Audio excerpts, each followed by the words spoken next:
Hi guys, thanks for joining me today. I'm Marilyn and my channel is Making with Marilyn. I recently made this rhinestone design that you see on my shirt to celebrate the upcoming 4th of July. In my last video, I made a very similar design, but this time I used embrilliance so that I could make it into an embroidery project. Well, today I'm going to show you how it's stitched out. The good news is it's stitched out beautifully the second time around. It looks great from the front, and it looks great from the back. The bad news is it took 2 attempts to get it right. Here's the first attempt. There is a lot of white thread sitting on the top of my fabric. The back doesn't look so good either. So here's what I did. The first time around, I used 1 layer of cutaway stabilizer. This stabilizer right here. I attached it to the back of my fabric, even though you can see it pulling apart now. While I stitched it out, it was attached to the back of my fabric with this basting spray. I could see when it was doing the satin border stitch around the A, the things weren't going well. So I stopped my machine, I adjusted my tension, I changed out the bobbin, I rethreaded the top thread. It still wasn't working. I did more adjustment to the tension and it just made things worse. Well, I thought back to some training that I went through recently for my multi-needle machine, and they had me use 2 pieces of stabilizer. I thought that made a lot of sense because this is very thin fabric. So the next time around, that's what I did. I basted 1 piece of tearaway stabilizer to the back of the fabric, and then I had a second piece in the hoop with it. Now, if this is something I was going to wear, I still would have used 2 pieces, but the piece attached to the fabric would have been cut away, and then I would have used tearaway for the second one, just like I did in my recent baby blanket video. Here's the other things that I used today. I used a pre-wound bobbin.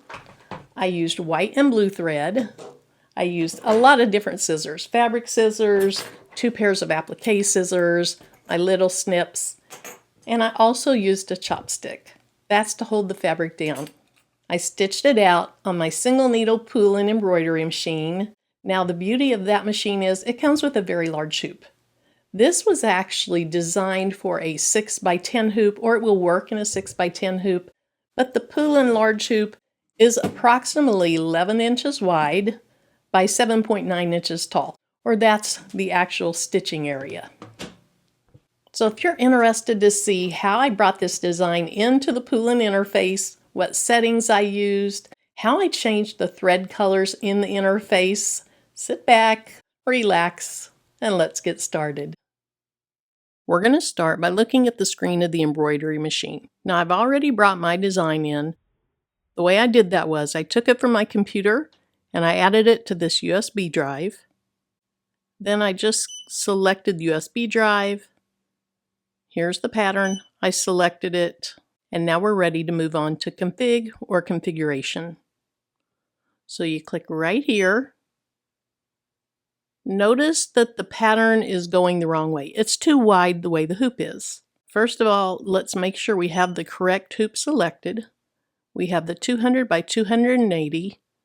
If I needed to change, I'd hit save. So let's come back over to this one and I'll still hit save.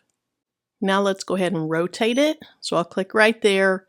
It really doesn't matter which direction it faces. It could face that way, the way it is, or it could face this way. It doesn't matter because it's not going on a piece of clothing. It's just going on a wall hanging. But for some reason, I like it facing this way. So we'll say save. Now let's take a look at the colors that we're using. You can see them here, but let's go to the color mode. Step number 1 is the placement stitch. That's just a stitch that shows me where to put my fabric. So I don't really care what color it says on here. I have blue thread on my machine, and even though it says red, I'll leave the blue on there. If I wanted to, I could change this. It's already selected, so I could just click on blue. The second step is our tack down stitch. That's where it sews the fabric to your garment, or in this case, the wall hanging. I'll leave the blue thread on, but I really don't care if it says green or not. The third stitch is the main part of the design, the part that's going to stitch around USA. I have it set to blue. If I wanted to, I could change it to a more realistic blue. Those are all showing up too dark, so I ended up settling right here.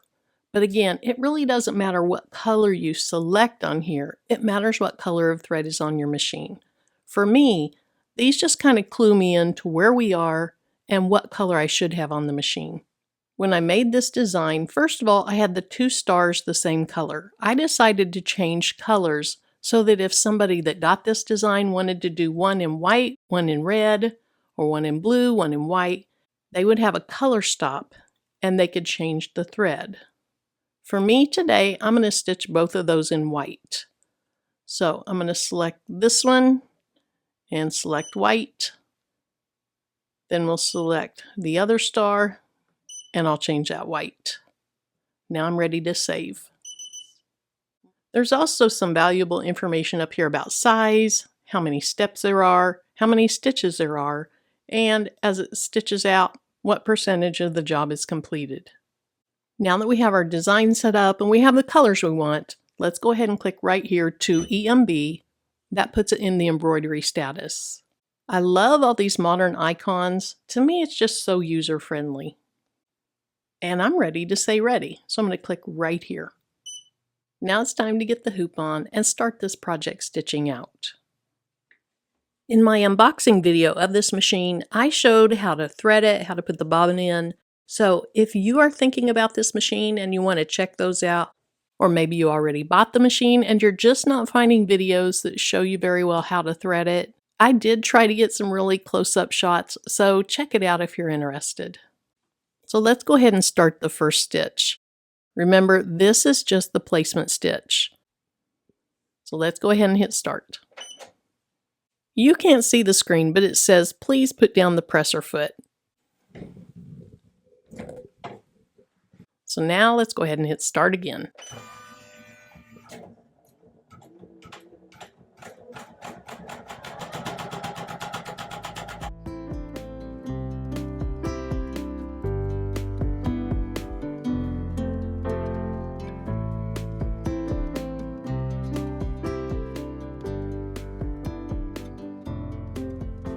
There's a message on the screen that says, please trim and change the color. So right here is the trim button. And remember, this is the tack down stitch, or what Embroidery calls the material stitch. I'm just going to stay with blue. And my camera's in the way, so let me walk around to the side and put my fabric down.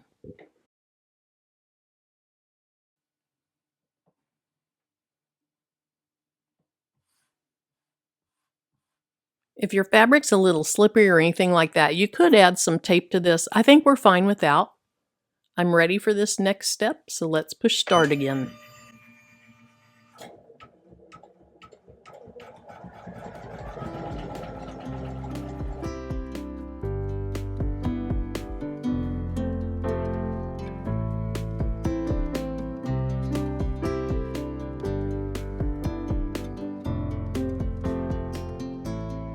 Once again, it tells me to trim the thread and change the color. I'm going to trim, but I'm going to stay with this color for the actual applique stitch. Now it's time to take the hoop off and trim that fabric down. So what I like to do is pull up my fabric, and I pull the fabric against the stitch, and then that helps me know exactly where to cut. So I'm going to trim this down all the way around the design, the inside of the A. Then it's time to put this back on the machine, and that's when it's going to start getting pretty. The other thing is, there is a little table or a support stand that you can add onto this machine.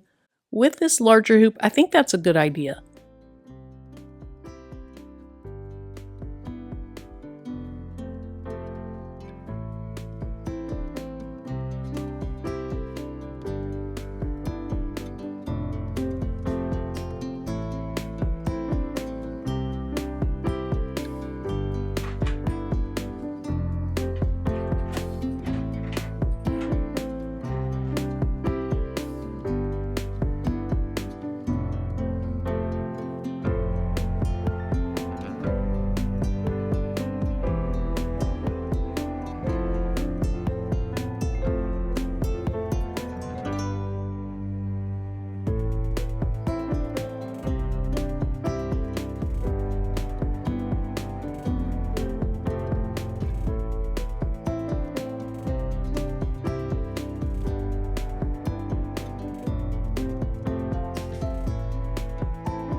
That last stitch out didn't work out so well, so I'm trying it again. But instead of using just one piece of stabilizer, I'm using 2 this time. The fabric that I'm using is extremely thin, and I hope the extra stabilizer will help. Wish me luck.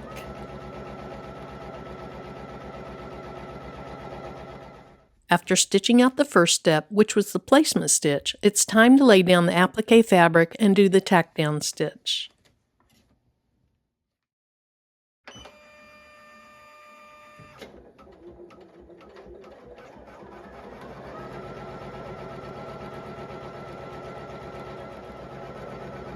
I could see a little puckering of the fabric when the placement stitch was stitching out the A, so I decided to use a chopstick to help hold the fabric in place. After the tack down stitch, it was time to take the hoop off and trim down the fabric. Since I showed this earlier, I didn't even film the process this time. Now it's time for the satin border stitch, and I was so nervous because this is where everything went bad last time. But I put on my big girl pants and started it up, and I was so happy when I saw that it was stitching out beautifully.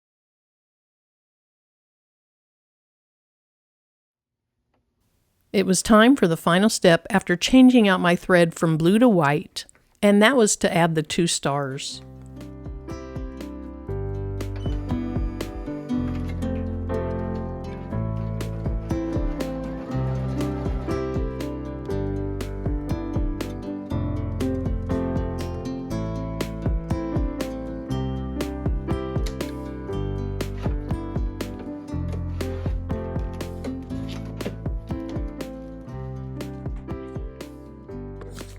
I have a little piece to trim. Now, where was that? Here it is. I'm not sure white over red and blue was a great choice, but it's going to be fine. So here's my new one, but let's start with the old one. Look at all that white thread from the back showing through. I was sick when I saw that. Look at all that.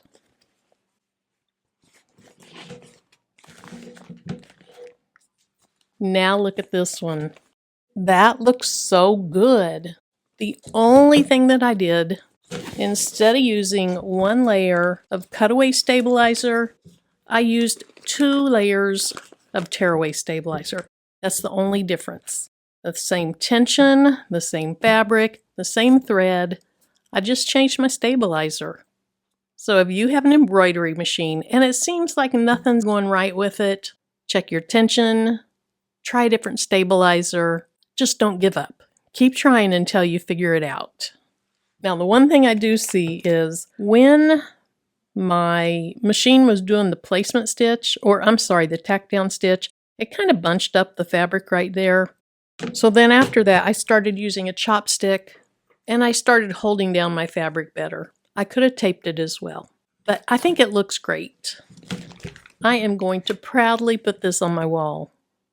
So thank you so much for joining me today. I hope you enjoy the rest of your day, and until my next video, bye-bye.